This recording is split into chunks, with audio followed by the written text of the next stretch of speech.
조선 후기 정치사 이제 16세기 내용입니다. 성종 이후부터 이제 16세기 내용으로 쭉 넘어가겠는데, 핵심은 바로 사림이 등장하는, 그래서 훈구와 사림의 대립인 사화, 그리고 그 사림들이 결국 승리해서 갈려지면서 붕당결성, 요게 오늘 수업의 핵심일 텐데, 훈구와 사림, 훈구 세력 보겠습니다. 세조 집권을 주도한 공신들이었습니다. 세조는 자기 조카인 단종을 몰아내고 자기가 왕이 됐는데, 그때 세조가 왕이 됐는데 도움을 준 애들, 걔네들을 공신으로 책봉해주면서 엄청난 권력을 갖게 됩니다. 성종 때까지 고위관직을 독점했고 정치, 경제적 권력 막강했습니다.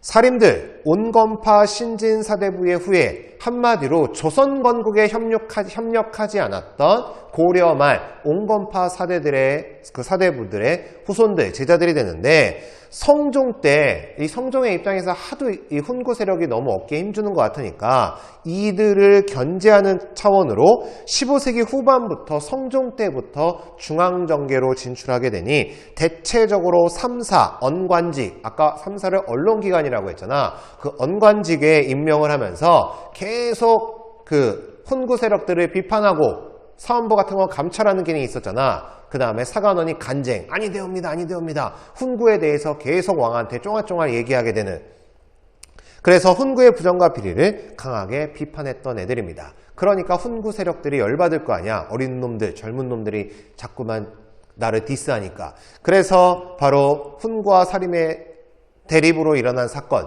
사화가 일어나게 되니, 연산군 때 두 번 일어납니다. 모사와 갑자사화. 모사와 훈구 세력이 김종직이 쓴 조의제문, 조의제문은 의제를 추모하는 글이라는 얘기인데, 이 불쌍한 의제, 항우에게 죽은 불쌍한 의제, 이거를 가지고 이거 불쌍한 단종, 세조에게 죽임당한 단종, 이거 세조, 선왕을 모독하는 거네 라고 해서 이 글을 문제 삼아서 사림을 공격했습니다.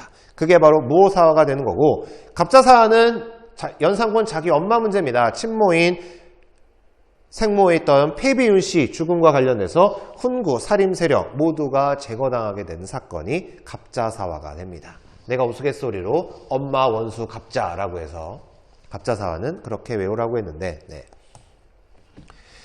연산군이 훈구의 입장에서는 사림들만 공격되는 줄 알았는데, 갑자사화 때 사림들도 피해를 보니까 결국 연산군을 쫓아내고 중종반정, 중종을 왕으로 세우게 됩니다. 그런데 이 중종이 훈구 세력을 견제하기 위해서 다시금 사림을 등용하게 되니, 앞으로 읽어도 뒤로 읽어도 똑같은 조광조가 이때 등장합니다. 조광조 개혁정치, 혈량과는 현명하고 어질량, 그러니까 현명하고 어진 선비들, 한마디로 추천을 통해서, 과거 시험보다는 사림들을 빨리 등용시키기 위해서 추천을 통해서 한 제도였고, 소격서, 도교 제사를 주관하던 관청, 성리학자 조광조 입장에서는 말도 안 되는 거잖아. 그리고 중종반정 공신으로 책정된 훈구 세력들, 이거 문제가 있다라고 해서 중종반정 공신 책정을 문제 삼는 위훈삭제를 건의하게 됩니다.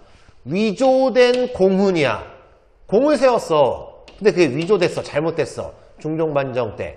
그래서 그거 삭제해야 된다. 공신으로 책봉되면 국가에서 어마어마하게 경제적 권력을 받습니다. 토지와 노비와 이런 것들 엄청 많이 받는다고. 그런데 이거 삭제되는 순간 다 경제력이 사라지는 거잖아. 그래서 훈구 세력들이 바로 주초위왕 사건을 조작하게 되니, 김효사와 주초위왕, 주와 초를 합치면 왕이 된다. 이 주를 합치면 이게 바로 조씨가 되는 거거든.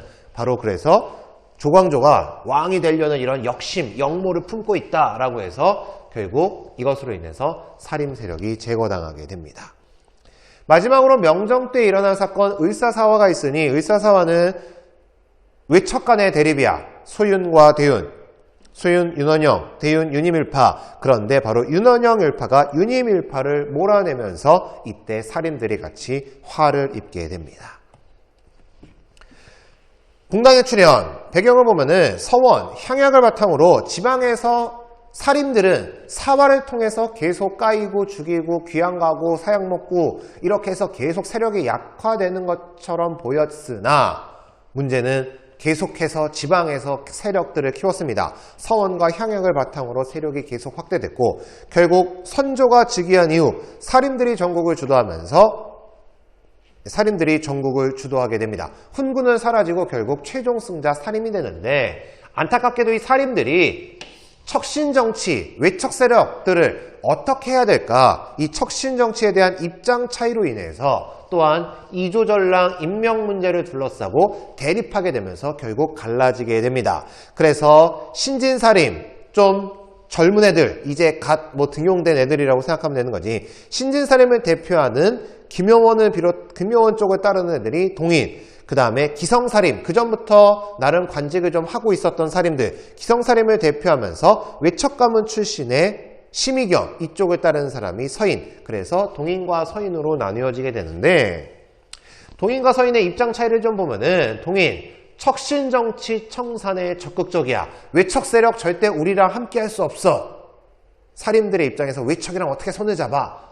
척신정치 청산해야 돼. 이런 애들이 동인이었고 대체적으로 이황, 조식 선생의 학문을 계승했으며 지역적으로는 영남 지방의 사림들, 영남은 오늘날 경상도 지역.